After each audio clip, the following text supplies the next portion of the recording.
It's an honour to see you again, ladies and gentlemen. I, I really want to encourage you to think about responses to some of the diplomatic challenges I'll throw up here. So I'll pause every now and then and ask you what you would have done. Because I think there are some, among those of you doing PhDs, there are some potential future diplomats, and I'd like to stretch your minds, as well as other people here, on fleshing out solutions to some of the challenges. The first point to make about Australia and China is Australia's prosperity is dependent on China in a way we could never have imagined in the past. And the figures make it very clear. Look at the comparison here between our exports to China, now standing at 108 billion, compared with those of other countries. And even with iron ore, while the prices come down with the resources boom fading, we're still at historic high levels. The Australian economy has become simplified in the last 10 years by OECD comparisons. Having lost large blocks of our manufacturing sector, we are more a resource economy than any time since the 19th century.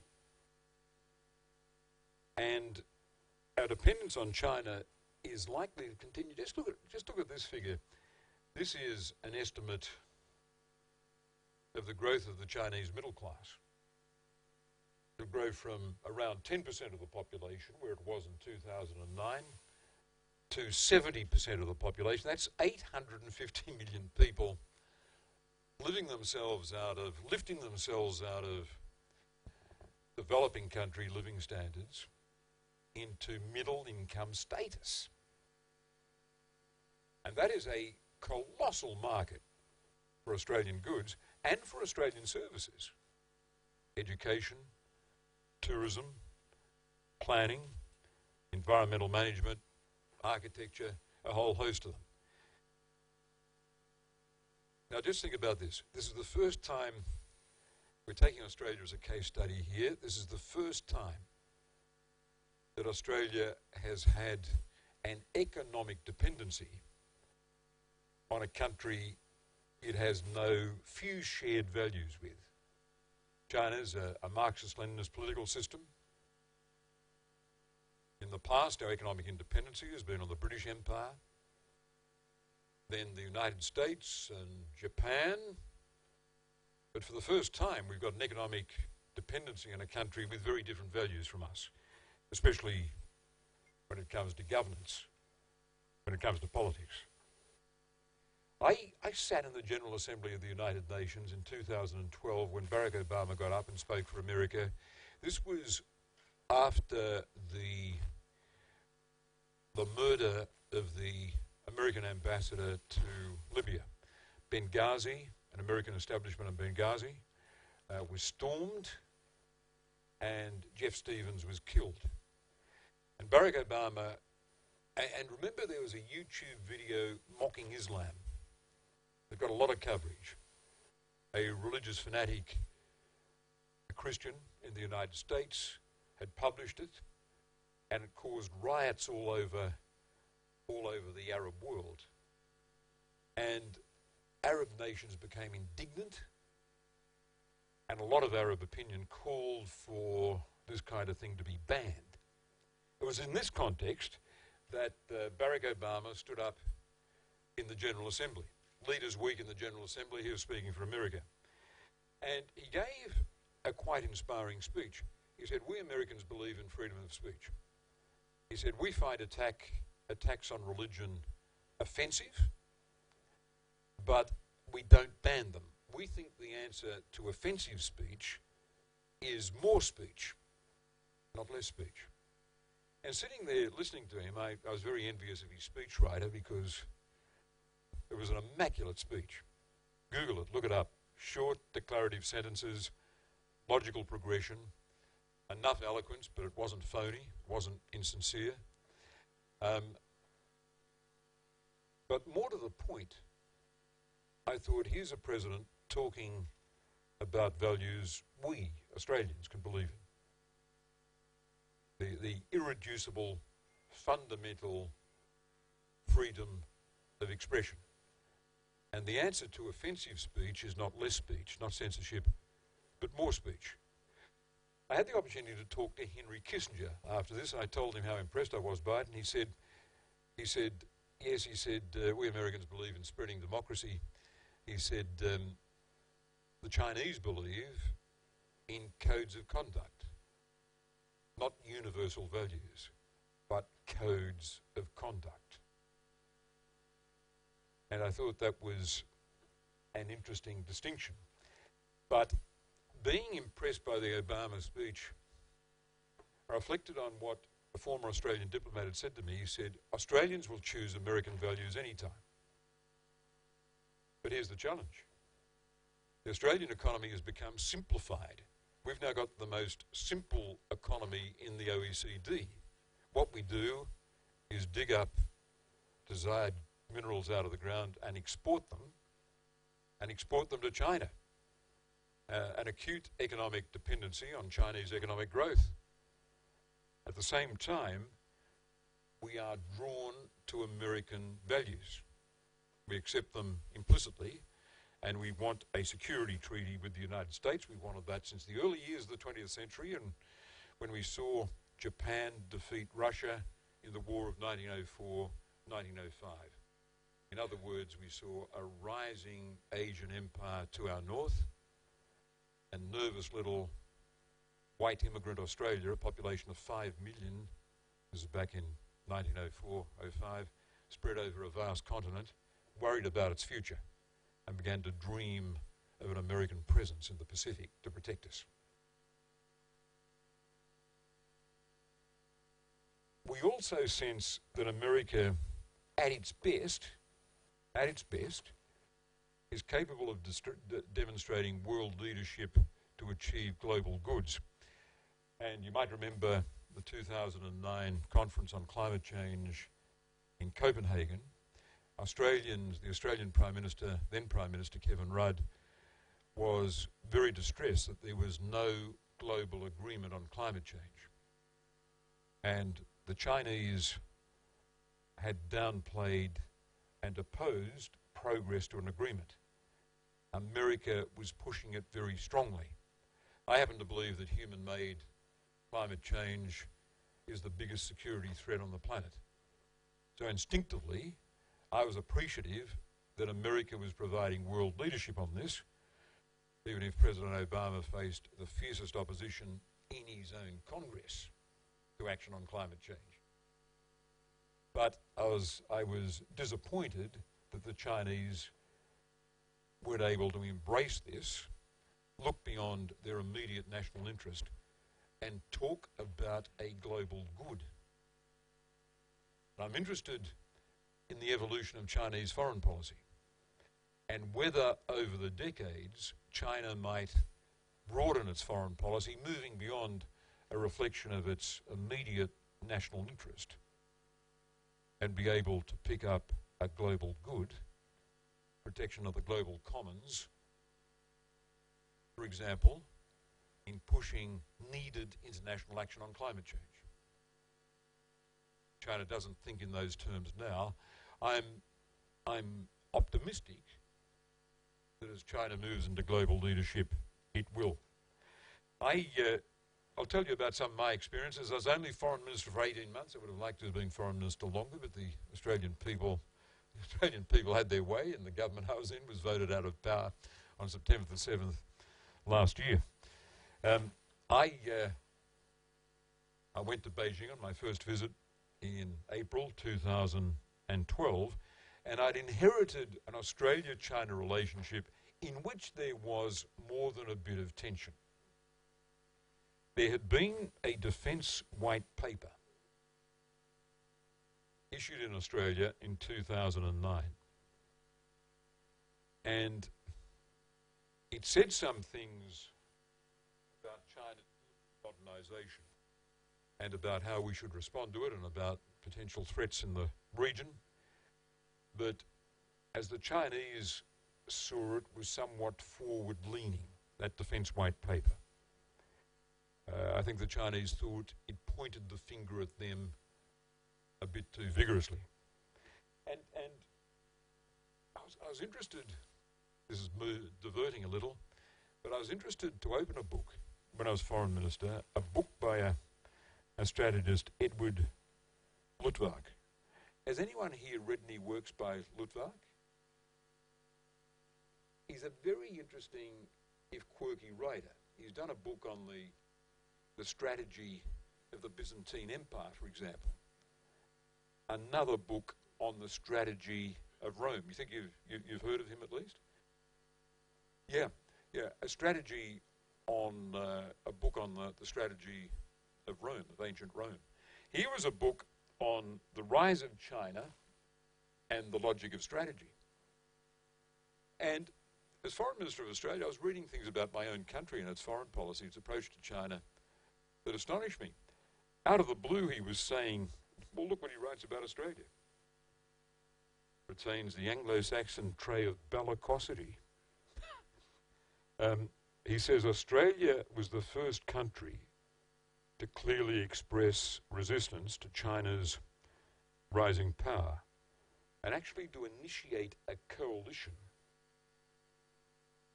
building against it. I thought that was extremely interesting. I hadn't been aware of this conclusion, this interpretation being placed on that Defence White Paper of 2009, or on enhanced Australian defence links with nations in the region, including Singapore, Vietnam, the Philippines. I said to one of my ministerial colleagues, someone who'd been Foreign Minister and was now Defence Minister, I said, Stephen, have you read this Luttwak book? Have you any sense that the decisions you were making before I entered federal politics amounted to coalition building against China? Were you aware that we could be interpreted as the first country to go out and to stoke up a coalition? And he hadn't been aware of it, and sort of took him by surprise. I spoke to a public servant or two, and they said, well, we were looking at hedging, this concept of hedging, and that was written into our policy. The 2009 Defence White Paper, this former government advisor said, could be described as over-hedging, which stops short of containment, he said. I don't want to divert any further, but that was interesting background. And then immediately before I became Foreign Minister, the government that I was about to join made two big decisions. One was in November 2011 to say that American Marines would be rotated through the Northern Territory, not based there. America itself these days is not interested in costly, cumbersome overseas bases, but be rotated. The verb is rotated. American Marines, 2,500 of them a year, would be rotated through the Northern Territory. And that decision was announced when Barack Obama was visiting Australia. The second decision the government made was on Huawei. Who here is familiar with the name Huawei? You know it as a, how would you describe it? Yeah, Chinese telecom, and I think fairly described as a global leader. The government in Australia made a decision that as it was building a national broadband network, guess what? Huawei would be excluded from supplying equipment to it. It wasn't a decision to exclude Huawei from ownership, it was about supply, the supplying of equipment. Huawei complained and put this in the media. So it got publicity. The publicity clearly was damaging to Huawei because in seeking supply arrangements with governments anywhere in the world, a potential partner was going to say, but weren't you excluded from doing it in Australia? Now, some of you might think of asking me, why they were excluded. Well, I wasn't part of the government that made the decision. I was yet to join the government, but my reply would have to be this. Former minister, well, those of you who are going to be diplomats, let me test you.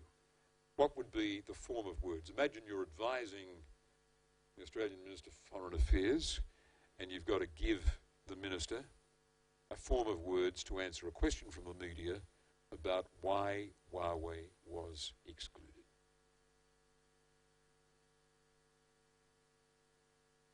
I won't test our friend, the Russian ambassador. It'd be unfair.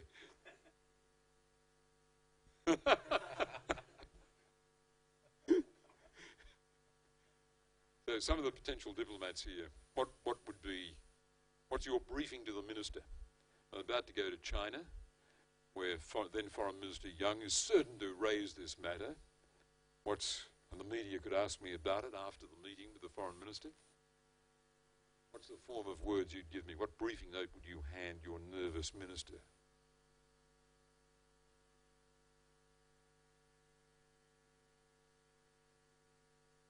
Have a stab at it.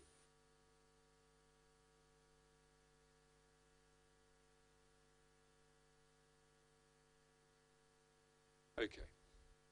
Here's the answer I got, form a piece of paper. The decision was made on the grounds of the security and resilience of the national broadband network. And you'd say, I can't comment any further about national security. It was made on the grounds of the security and resilience of the national broadband network. And I can't comment to you any further. So two decisions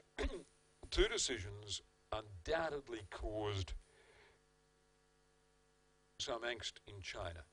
There's this decision about the Marines and then the decision about Huawei, but more to the point, it was the way we made the decisions about Marines. We had Barack Obama visiting Australia, and he gets to address the Australian Parliament. He chooses to criticise China in that address and to announce or to elaborate on that pivot policy while he's speaking to the Australian Parliament. He went on to criticise the Chinese system in that speech in the Australian Parliament. So the Chinese embassy and the Chinese foreign ministry in Beijing are digesting this news. One, out of the blue, without warning, there are going to be US Marines, 2,500 a year, being rotated through Darwin. And by the way, a few months earlier, Australia's excluded one of our national champion companies from supplying equipment to the national broadband network.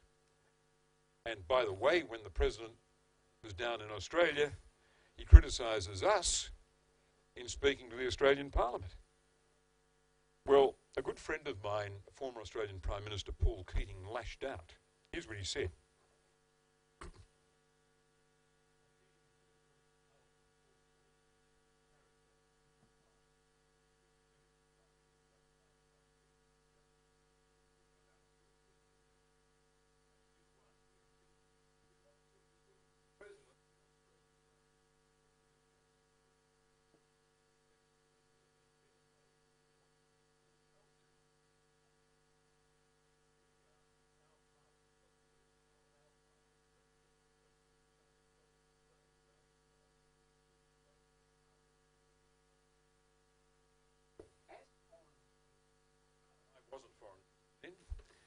But I commented on my blog that I agreed with Keating. I agreed with Keating. And looking back on it, I thought it would have been better if our embassy in Washington, in dealing with the White House, had said, oh, listen, mate, we see here you're proposing the President stand up and criticise the Chinese system. We don't think this is really appropriate for a speech to the Australian Parliament. Can't he do that speaking to a think tank in Washington or a university graduation in Harvard? We're running a bilateral relationship with China. It'll be under a bit of pressure when the Marine announcement's made.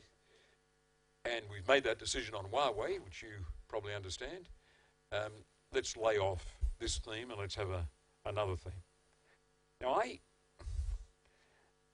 I inherited a relationship with China that had come with all this baggage. Huawei, the marine announcement, and the US president in our parliament criticising China.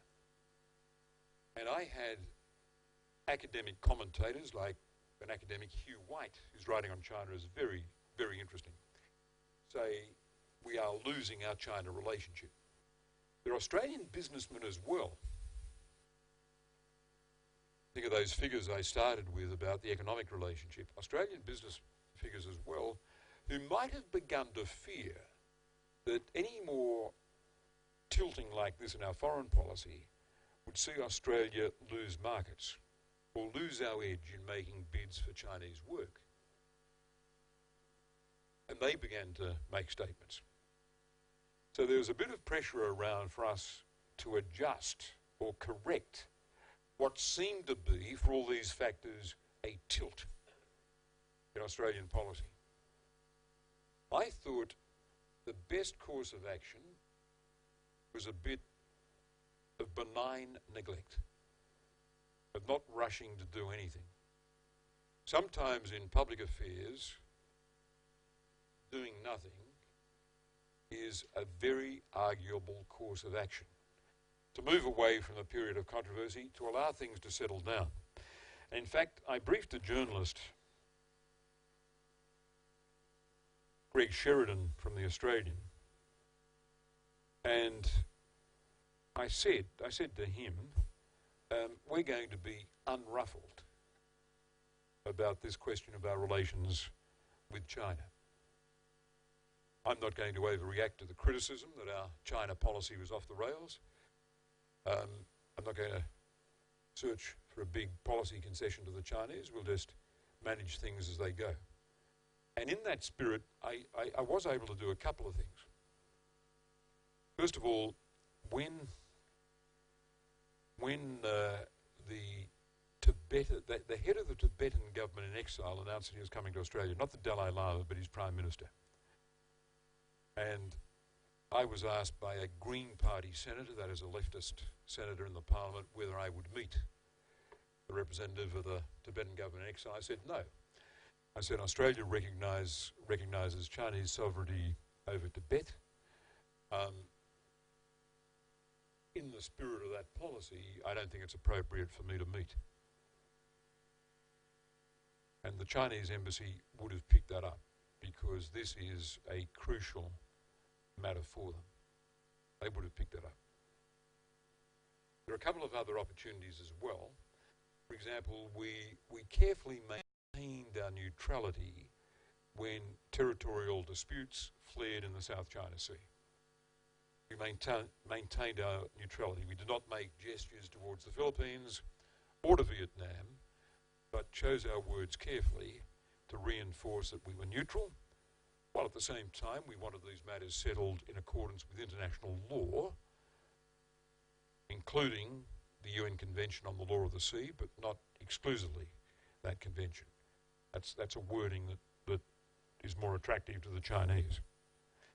Well, by April 2013, we found that the Chinese leadership responded to a request we put to it to commit to guaranteed annual meetings with the Australian leadership. This is important to us. Think of Australia as a middle power, although one that is a member of the G20, and to have, and very economically dependent on China, to have the Chinese leadership say, we will commit to annual meetings with you, that was regarded by my advisors, by my department, as an important goal. We didn't know whether the Chinese would agree to it. They may have been tempted to have not agreed to it and to have taught us a lesson for the Huawei decision, for the decision on Marines, for having Barack Obama speak in the parliament and criticise them. And I thought that that was a possibility. On the other hand, from their point of view, we showed respect for what they see as core Chinese interests by not meeting the Prime Minister. By the way, I'll tell you a story about the Prime Minister. I'd made a considered decision that I would not meet him. The Australian Parliament House is big and it's public. A lot of delegations coming and going. I'd left my office to walk down to a meeting room. I got in the lift, and you wouldn't believe it. There is a very anti-Chinese member of Parliament in my own party escorting the Prime Minister of the Tibetan government in exile. And I thought, this is going to be one of those embarrassing situations where we're going to be seen together for 1 second. Even if I don't shake his hand, someone will snap a photo and they will say, Carr is being too clever by half. He said publicly he won't be meeting this person. But look, it's the old trick. They've contrived to meet in the corridors, no formal meeting.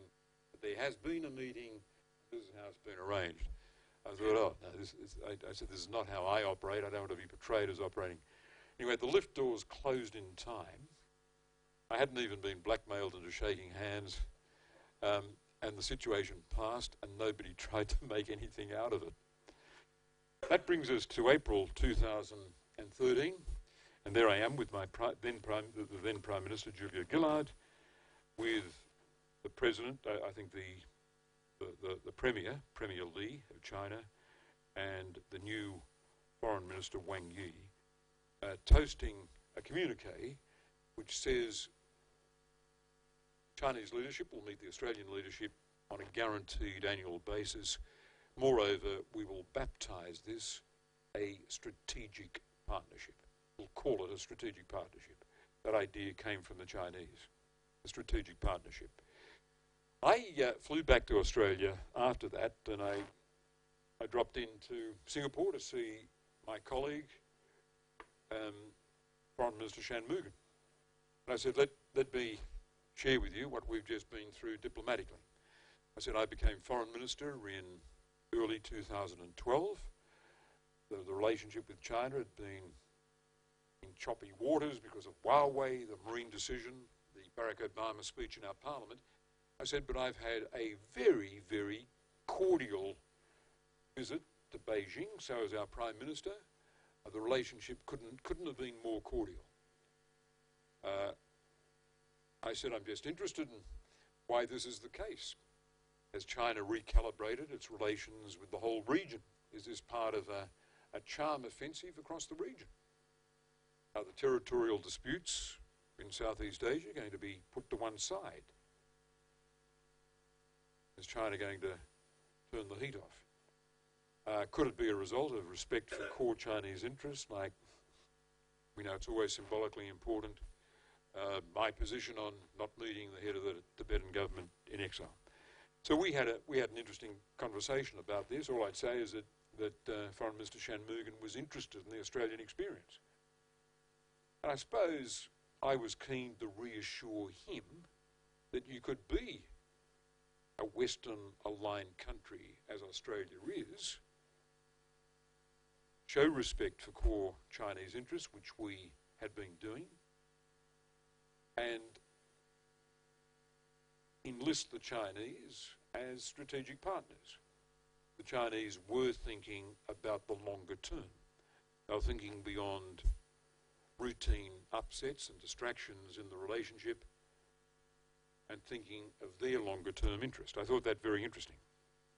Anyway, all that's history because the Australian people, while I was at the G20 in Petersburg, made a decision to vote me and my colleagues out of government. And so responsibility for these decisions for China policy passed to a new set of politicians. And almost from day one, they proceeded to do and say abrasive things about the China relationship.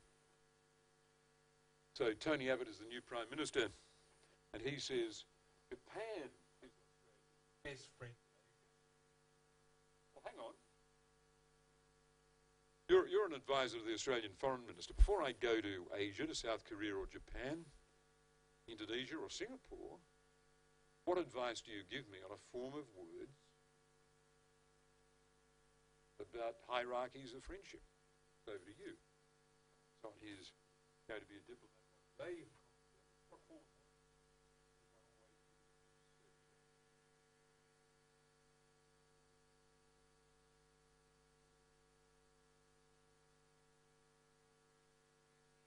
clearly there's a downside in saying X or Y is the best friend.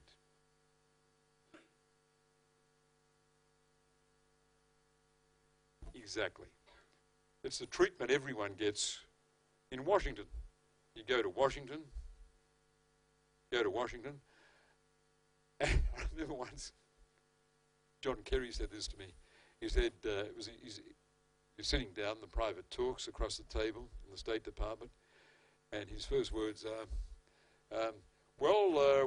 we begin with the observation, and we mean it this time, America has no closer ally or friend than Australia. Well, on YouTube you can apparently get strung together US Secretaries of State saying this about just about every country on the globe, from A to Z. Albania to Zambia. And it's a good formula. So Tony Abbott could have gone to, could have served Japan. We have no closer friend in Asia than Japan. Everyone's happy. South Korea, Singapore, China, Indonesia, Philippines, Malaysia, they're not offended. We have no closer friend.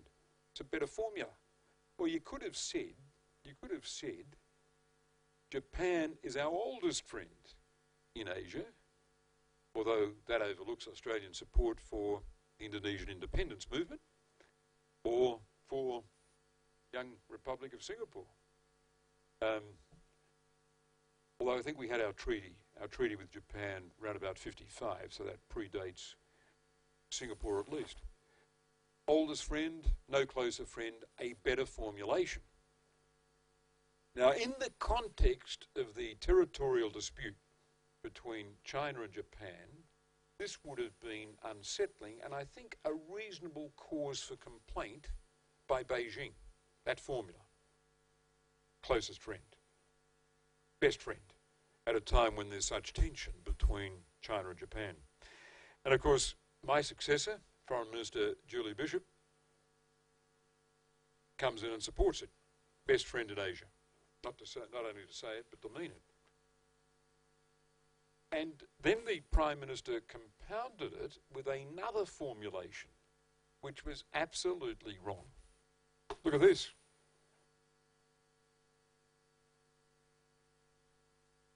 He said that in November 2013, 2 months after being elected Prime Minister. What's wrong with that statement?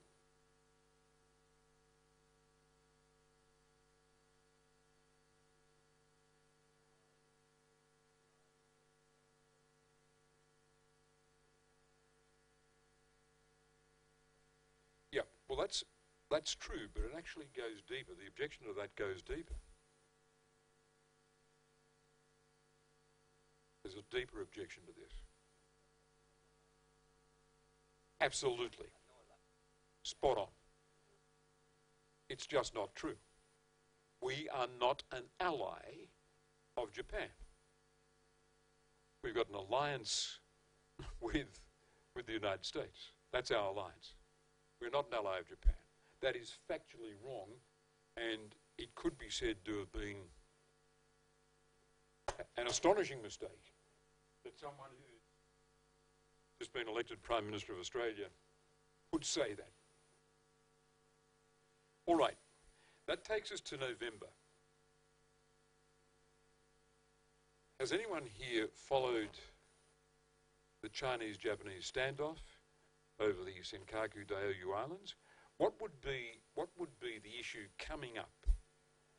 What diplomatic issue is about to flare up that would test this government on this question of Japan very specifically? These are expressions of opinion, but what diplomatic challenge is about to flare?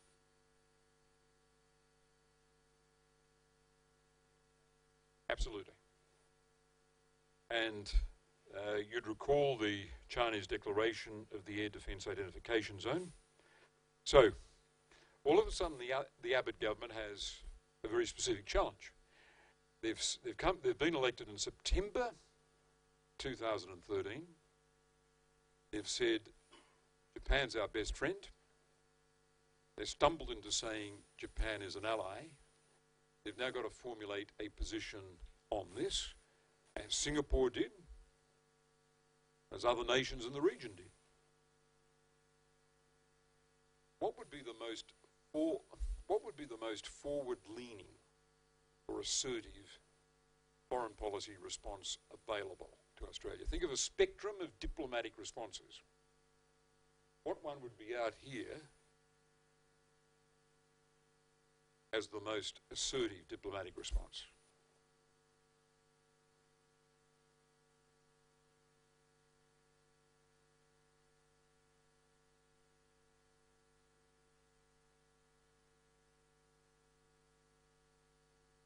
What would be the mildest?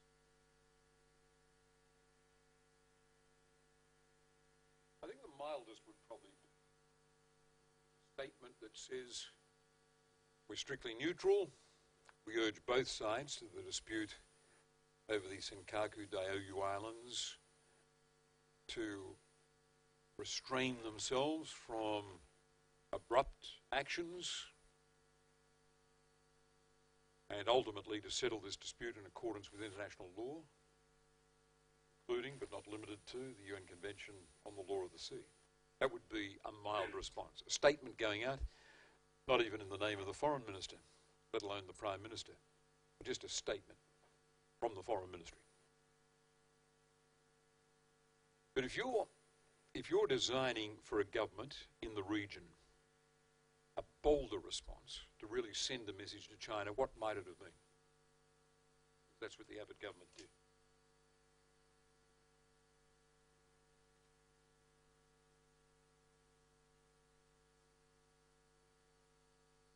Well, they called in the Chinese ambassador and expressed their opposition to the Chinese action and did it publicly. They let it be known. Sorry, I'm going backwards.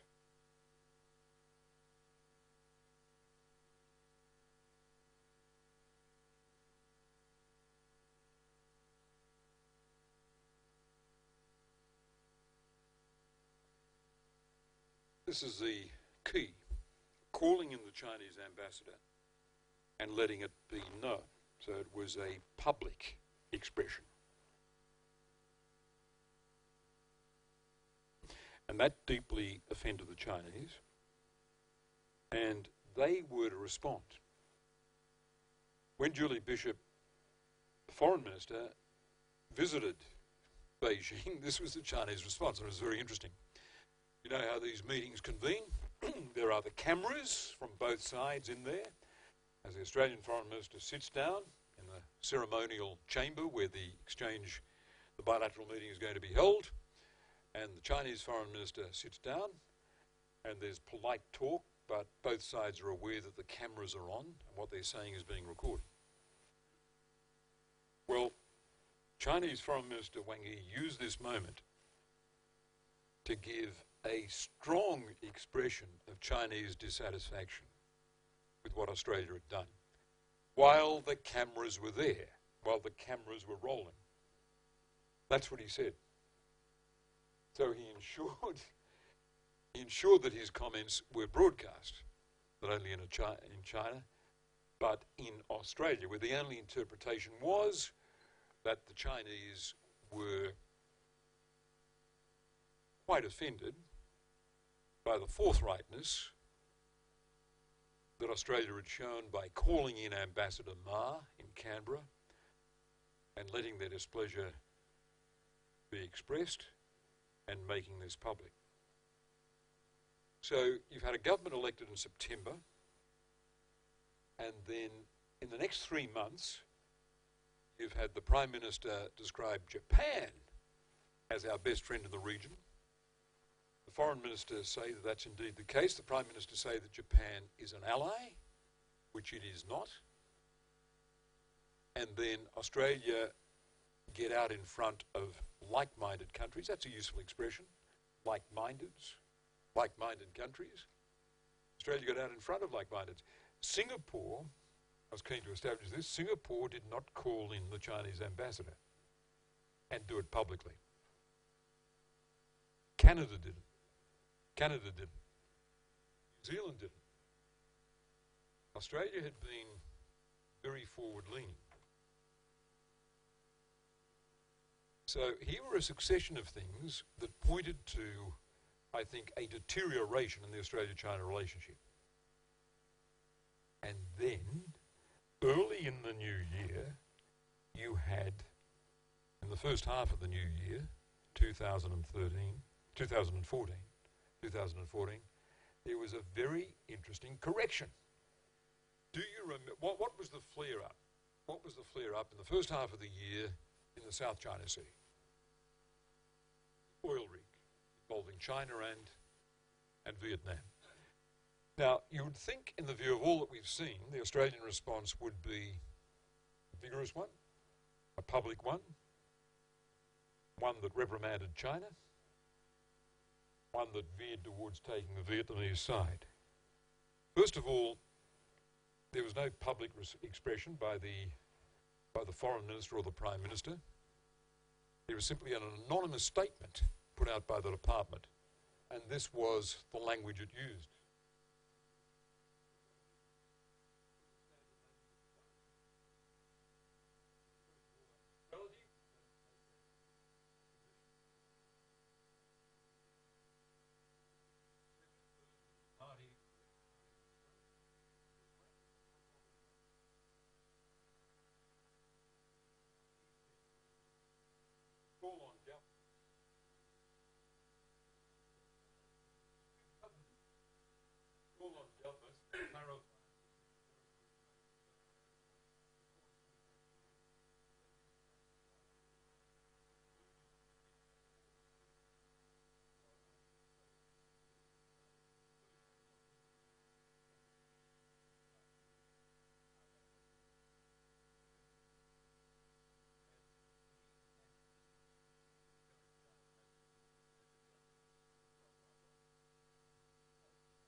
That just projects an anonymous voice into the ether. So it was a very mild statement, and this was in the lead up to the Prime Minister's visit. The Prime Minister's visit to Beijing. So Abbott was able to go to Japan without repeating this stuff about best friend. And in Japan, he never got close to repeating that nonsense about ally. He then goes to Beijing, and there are very cordial meetings. I detected, talking to the Chinese ambassador in Canberra, that they were happy. It was almost as if the Chinese have got an inbuilt capacity to recognise the missteps of a new government and to provide a tolerance zone in which the mistakes of a new government can be accommodated, properly weighed, and then the new government has got time to make adjustments, to make corrections, and the relationship with the Middle Kingdom gets back to a normal, robust state. So this would appear to be a reflection on maturity and the longer-term thinking that manifests itself sometimes from Beijing. But it does raise to me an interesting question. Just imagine a deterioration in Japan-China relations. You would have read the commentaries that have highlighted the prospect of a miscalculation, a mistake, that sees an exchange of fire. And they're very worrying. You've had America only months ago repeat that its defence treaty with Japan does apply to these islands. America says it doesn't take a position on the competing territorial claims, but its defence treaty would support Japan in the event of a conflict over its claims. So here's an interesting question. In the event of such a conflict, would Australia's security treaty with the United States yank us into a war? It's a question worth asking. And in my new role, heading a think tank on the Australia-China relationship, I've commissioned a paper with the title, Conflict in the East China Sea, Does ANZUS Apply? Now, what is ANZUS? The Second World War was traumatic for Australia.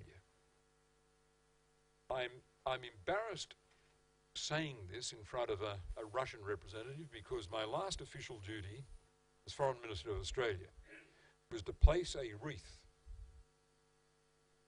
on the memorial of a cemetery in Petersburg that contains the bodies of 500,000 dead. It was very moving for me as voting was ending in Australia. I was there in beautiful sunshine. It was a hot September day in Petersburg.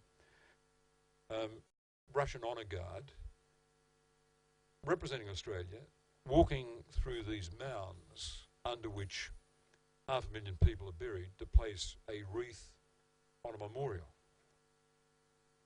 And when I talk about Australian losses in the Second World War, they are entirely insignificant compared to the vast scale of Russian losses. And I could make the same point about the Chinese suffering in the Second World War. Here we're talking, the Russian experience, 20 million or more dead. The Chinese experience, 30 million dead. If you count famine victims, maybe more. Australians' losses, so modest. But Australia has an unexciting history, and happy countries are often in this position. We lost an army of 20,000 men were taken into captivity in Singapore. For Australia, with a small population, this was a national trauma. It was the darkest day in our history when Singapore fell. And Australia saw itself on the brink of invasion. We emerged from the Second World War very resolved on securing a treaty with the United States.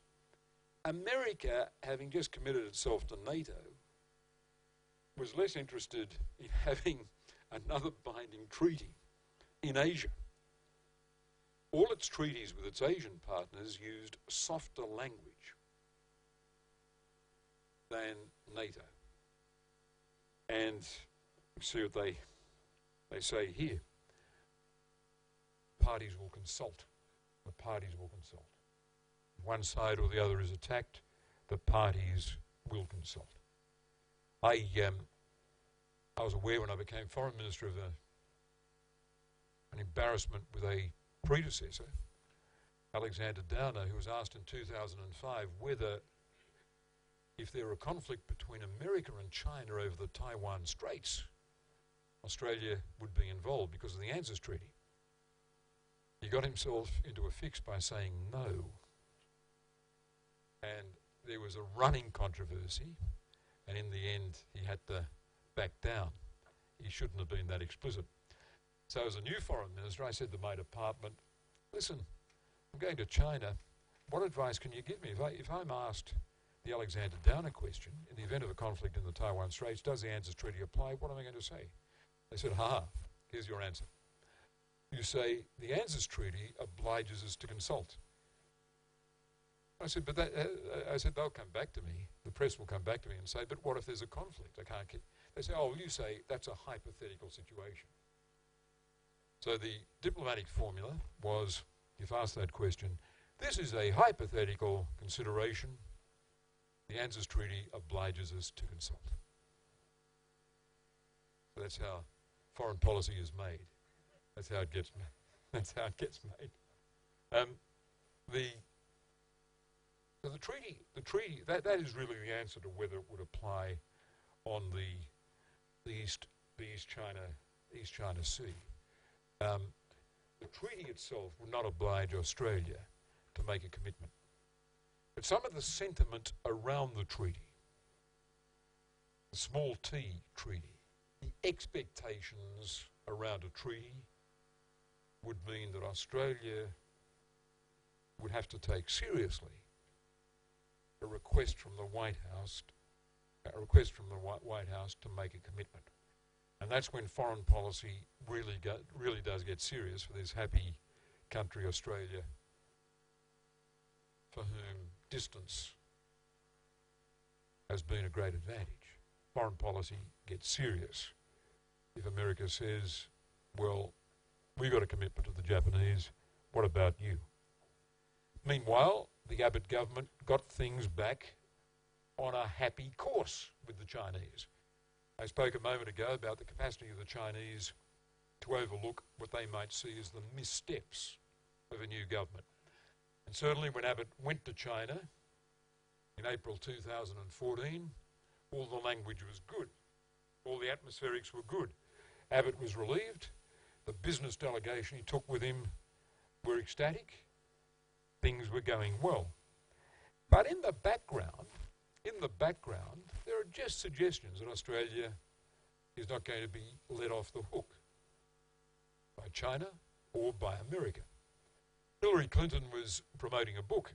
She gave an interview to an Australian newspaper, and she said, Australia trades its head off with China, doing very well. You're very economically dependent on China. But you're like a lot of countries in this region. You want American protection. Whoa, that was a warning shot to Australia. You're doing well out of your economic links with China, but as Washington sees it, you might be sailing a bit too close to them. And one Australian minister in the present government said, well, that's fine, we'll sell iron ore to Washington.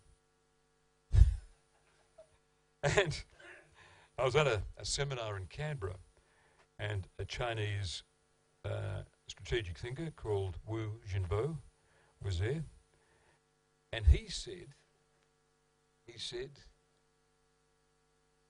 further enhanced strategic cooperation between Australia and the United States can be expected to involve an economic penalty by China.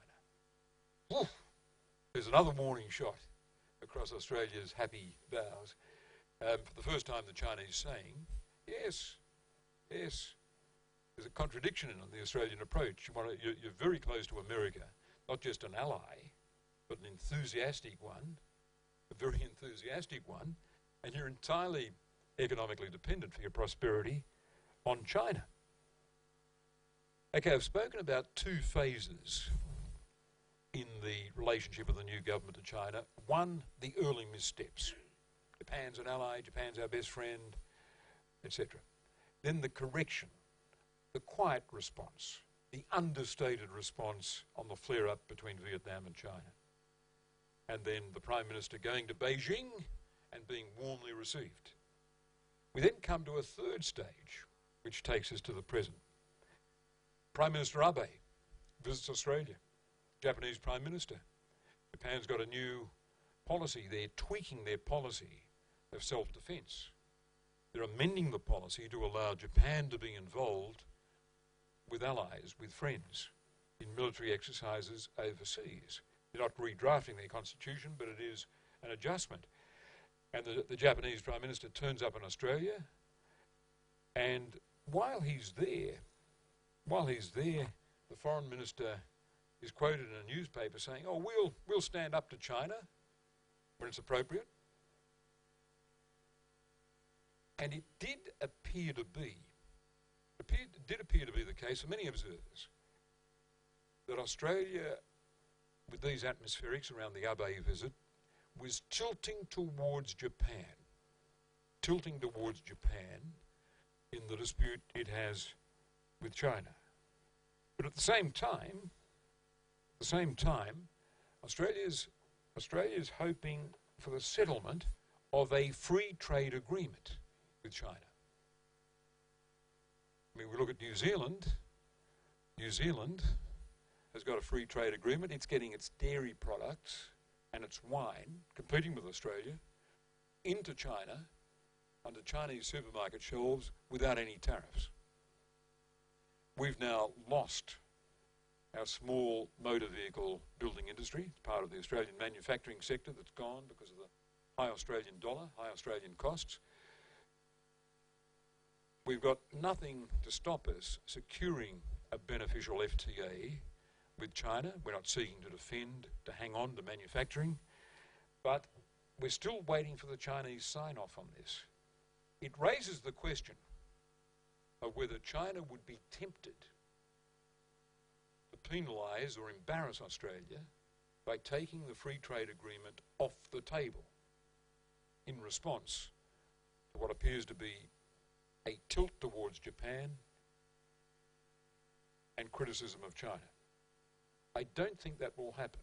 The best advice I've got is the Chinese want President Xi's visit to Australia to be accompanied by the signing of an FTA. It would create an atmospheric around the President's visit that would be very beneficial back home. It would show a diplomatic success. It would show China building relations even with a strong American ally. Even with a strong American ally. And by the way, my view is that China accepts it's in Australia's DNA to be close to the United States. It's in Australia's DNA. Shared values, history of being together in various conflicts, all of that. But China would like us to be rigorously neutral in the disputes it's got, maritime territorial disputes. They would be reassured if Australia were neutral. And they don't want us to stray from that neutrality in deed or word. And second, they want us to go on being respectful of core Chinese interests. Tibet, for example, Taiwan Straits. So Australia at the present time is hoping, this is our Trade Minister, who's worked very hard on the FTA, Australia's hoping that the FTA is agreed on, and when President Xi is in Australia for the G20 and stays on for a few days, he'll be ready to pick up a pen and sign off on it. The G20 should be G20. We want to be a great success. We're honoured to be hosting it, but the bilateral visit that follows it is very important. The President has been to every state in Australia except Tasmania. He'll go to Tasmania on this visit. Nice bit of symbolism in it. Meanwhile, I just checked this morning. I note that the Australian government's response to the demonstrations in Hong Kong has been pretty mild, pretty routine, pretty straightforward diplomatic language. I imagine that would change were there to be a brutal putting down of protests, but I don't think there will be a brutal putting down of protests. I think the Chinese will continue to manage this diplomatically, and I note the comments of Foreign Minister Shan Mugan over the weekend, which I thought quite insightful. That's been a quick gallop through a series of case studies in the Australia-China relationship. I think they're worthy of some note because Australia is an American ally, and we've seen in about a dozen instances how Australia is seeking to find that balance. I think it's more intriguing to look at the Chinese response. The half dozen or so Chinese responses, I think, say a lot about the Chinese capacity to take a longer-term view of being able to write off what they see as the missteps of a government, of focusing on the need for their president to be associated with successes, foreign policy, and perhaps the appeal of having a robust relationship with a country that is so closely identified with the US, although in recent years not so closely identified as it is now under the government that was elected in September. One of the fascinating things, and I'll conclude with this, Zhengqi, one of the most fascinating things about my present job in observing the Australia-China relationship heading a think tank is just being able to watch this mighty drama unfold. What will be the international character of China as it re-emerges as a great power? What will be the domestic character of China as it lifts a majority of its population into middle-class status? I sense Singapore is a very good place to watch this drama unfold. Thank you. Thank you. Thank you, Mr. Doctor, for giving us a very good insight how Australia looked at relations with the region. Chinese foreign policy is evolving. This is what Australia foreign policy is. And I don't think that, having served as High Commissioner, I don't think Australia is having a close relationship with the United States.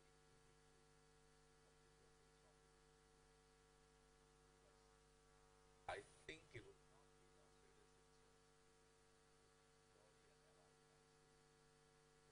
Because given the rise in China, there's a demand for Australia. I think Australia has a lot to benefit from relationship. I think if I may just venture one